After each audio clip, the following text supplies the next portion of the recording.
The Z Line. Many know not of its existence. Maybe not because they don't ride the Jamaica Line, but because it barely runs throughout the day. When it does run though, it causes some issues. Running in a skip-stop service pattern during rush hours, it forces long waits for some at stations it skips. Skip-stop service has been proven to be a bad idea for subway systems, which is why the 1 and 9 skip-stop was eliminated and why we don't see many other rapid transit networks implementing skip-stop service.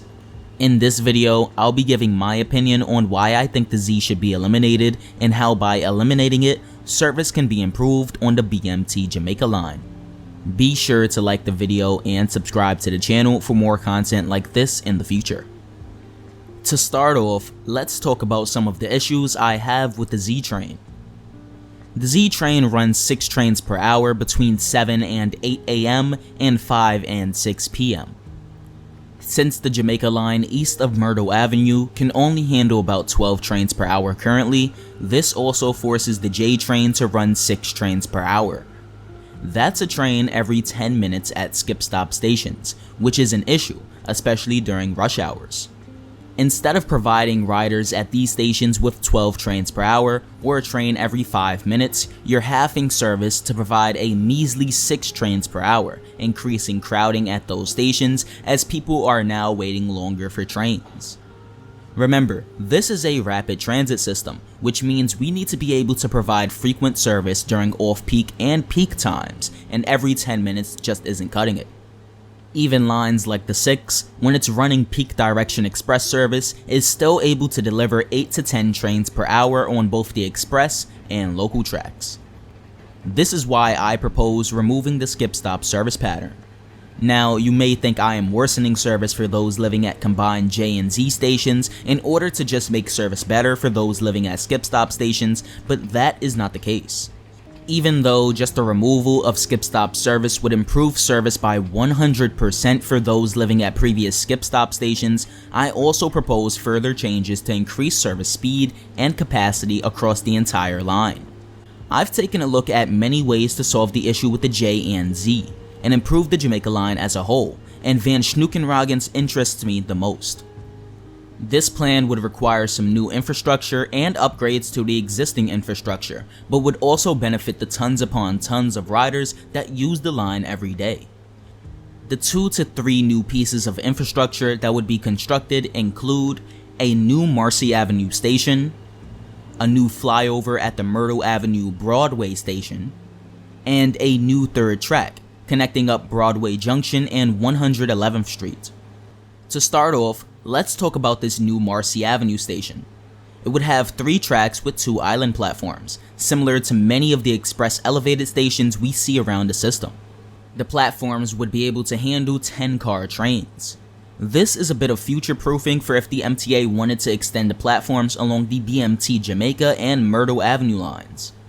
In the comments, tell me if you would like to see a video talking about platform extensions in the BMT Eastern Division. This station's main purpose is to reduce delays caused by peak direction express trains merging onto the local tracks at Marcy Avenue. Instead of either the express or local getting held before the switch, they would both be able to pull into the station, allowing boarding while the train is being held.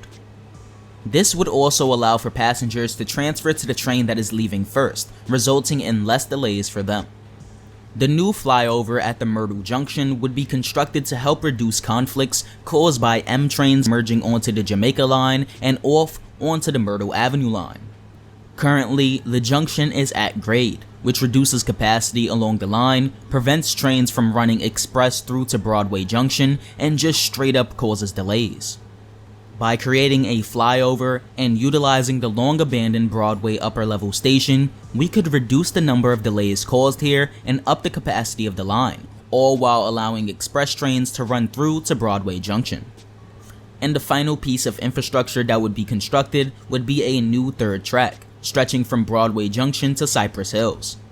The new track would also be installed between Cypress Hills and 121st Street, which shouldn't be much of an issue as there is already room for a 3rd track in that section. This new track would be mostly straight, allowing for trains to stay at higher speeds for longer periods. That's a very good thing, because the section of track between Broadway Junction and Cypress Hills is known for trains running at slower speeds, mainly due to the S-curve east of Crescent Street. With these improvements, express service could start as far east as 121st Street and run all the way through to Marcy Avenue, giving riders huge improvements in terms of service speed. Some of the stations between Cypress Hills and 121st Street could be upgraded to express stations, like Woodhaven Boulevard and Cypress Hills itself, to give easier access to this new express service to passengers.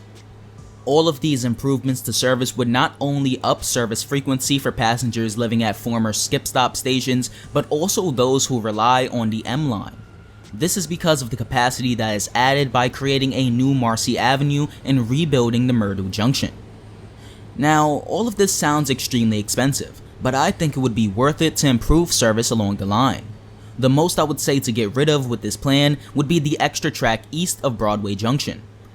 Everything else is somewhat mandatory for better service, not only with the J, but with the M as well, a line that interlines with both the F and R, those of which also interline with more lines, and if a delay is caused on the M, it can ripple throughout the entire B division. Now, while this is my favorite plan for the BMT Jamaica Line, there is one issue with it, and that is the fact that under these plans, the J would only be increased to 15 trains per hour in total, meaning neither the express or local would see much service if frequency is split in half. At best, we could possibly do 9 locals and 6 expresses per hour, but the uneven split is sure to cause some issues with scheduling on the west end of the line. There is an alternative to this peak direction express plan though. Albeit not pretty, it would avoid the issues with frequency splits. This involves a bit of stop consolidation, the creation of a new Marcy Avenue station, and the reconstruction of the Myrtle Junction. Now, what is stop consolidation?